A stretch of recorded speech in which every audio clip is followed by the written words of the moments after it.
Hello, this is Tom, November 0, Zulu Echo Tango, and today we're going to talk about storing your handheld radios, your HTs. A lot of people will purchase them and they'll throw them on a shelf, they'll throw them in a backpack, places where they can get damaged. Some of them are much more durable than others, so depending on what type of radio you get. But I like to better protect my radios, and what I'm using is an Apache 4800 box. It's weatherproof, waterproof, fairly shock resistant, from Harbor Freight. So you're not going to spend a lot of money on one of these things compared to one other brand. Now, one thing that I have not done yet for this particular one is radios, depending on the radio type, are very susceptible to static electricity and other things that can erase your radios, turn them into a brick. So there are a couple things you can do. One is you can get one of these bags here. They're pretty good size. And this is a Faraday bag. You can put your radios in there, you can put them in here.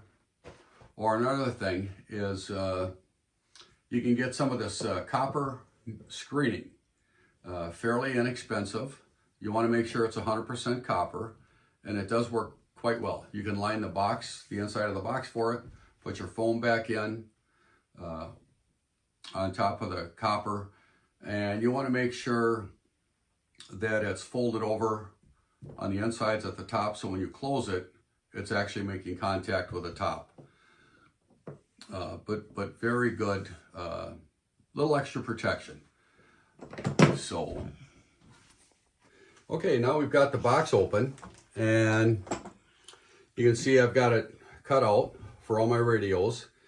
And one thing, so I've got two Yaesu FT5s. These are my good ham radios right here. Two of those, a set of those. And some people will go, oh my gosh, you got Baofangs. Well, I'll tell you what.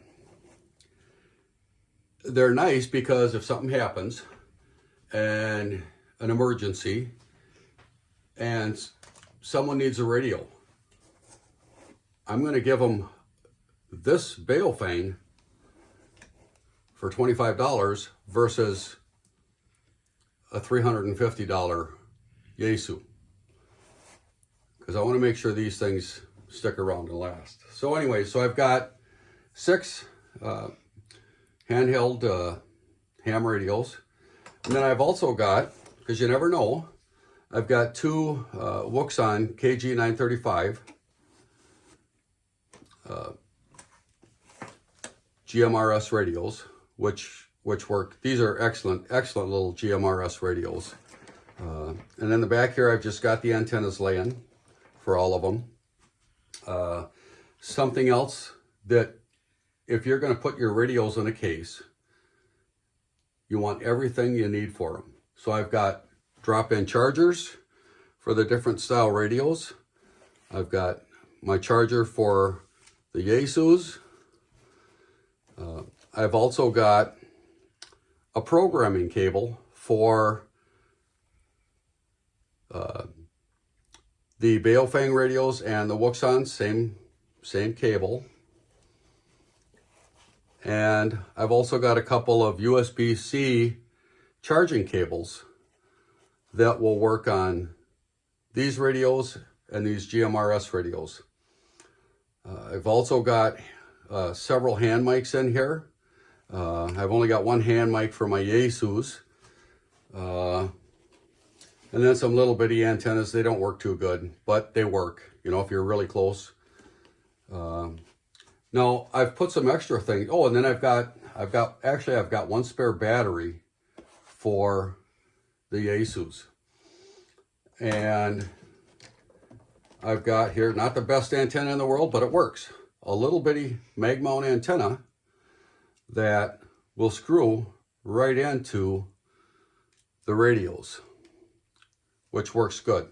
You're in your vehicle, you need a little extra coverage.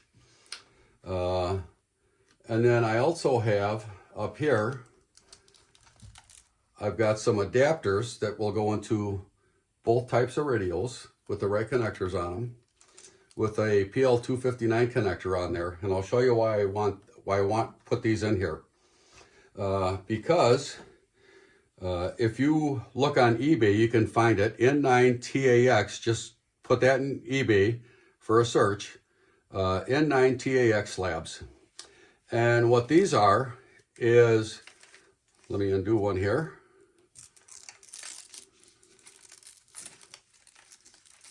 Now what these are, I'm not going to unroll the whole thing, but they are J-pole, basically a wire antenna you can string up on a tree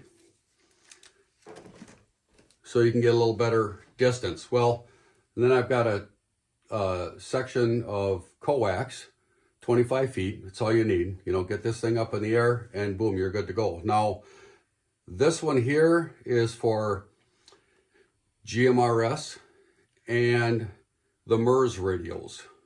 So UHF, VHF. This one up here is for my ham radios for 2 meter, 70 centimeter. And they actually work quite well. And what else I've done is for the coax and the antenna, they come with plastic hooks on these to hook up there. And then I keep a clip in here so I can take some 550 cord, parachute cord, tie on the end, toss this up on a tree, and hoist this up in the air so you can get up about 20 feet. And that will really help with the communications. Now, one other thing I did is in the back here, I've got all my manuals for every radio. So that way, if I can't program it with a computer, I've got the manuals, because you forget this stuff if you don't use it all the time, to program your radios. Another thing I've got in the back is I've got a couple slips of paper with the different frequencies that I use, that I keep in the back here. Nice to have, because you never know. You know, if it can happen, it's going to happen. You lose your programming on a radio, you got to reprogram it. You don't have access to a computer, whatever the case may be. You've got everything within the case here. Now, once you get it all in here, you put what you need for your situation in here. You know, your type of radios and everything you need to support them. Is program all of your radios. So they're all programmed, they're ready to go, the batteries are fully charged, and put a reminder on your phone or your calendar that, let's say every 2 months, every 3 months, take it out, take the box off the shelf, open it up, and check all the batteries. Make sure they're still fully charged up. Now, what I would recommend is read the manual, and it'll tell you right in there how to properly charge your radio. I had a radio that I left plugged in for about 2 months, forgot about it, and the battery, it killed the battery. So, and it'll tell you at what percentage down it is to recharge your battery. So that way they're always ready to go. And I hope you enjoyed it. I hope you got a little something out of it. And at that, have a great day and radio on.